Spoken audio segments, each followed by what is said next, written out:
kuasa hukum dan pengaman serta istrinya. Panggilan Polda Jabar. Dan yang perlu diketahui, selama ini saya tidak pernah mangkir dari panggilan. Dari zaman dulu sampai sekarang. Jadi kalau ada yang bilang Habib Bahar mangkir itu hoax.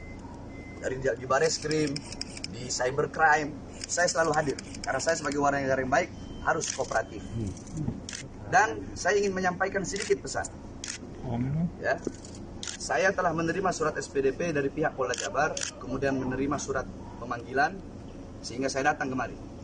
Sebagai kewajiban saya, sebagai warga negara, saya kooperatif, saya datang atas panggilan dari pihak kepolisian Polda Jabar. Andaikan, jikalau nanti saya ditahan, jikalau nanti saya tidak keluar dari ruangan atau saya di penjara, maka sedikit saya sampaikan bahwasanya berarti ini adalah bentuk bahwasanya keadilan dan demokrasi sudah mati di negara kesatuan Republik Indonesia yang kita cintai. Sebab kenapa? Saya dilaporkan sifat kilat. Sedangkan masih banyak para penista-penista Allah, penista-penista agama dilaporkan, tapi tidak diproses sama sekali.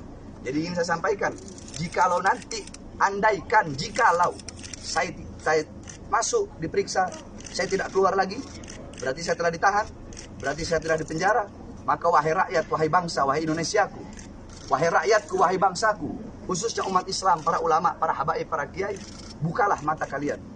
Bahwasanya teruslah berjuang untuk menyampaikan kebenaran, untuk menyampaikan keadilan. Jangan pernah tunduk kepada kezaliman dari manapun datangnya kezaliman itu. Bagi saya, demi Islam, demi bangsa, demi rakyat, demi Indonesia, demi agama, demi akidah, jangankan di penjara, nyawa, jiwa saya murah harganya. NKRI harga mati, Indonesia merdeka.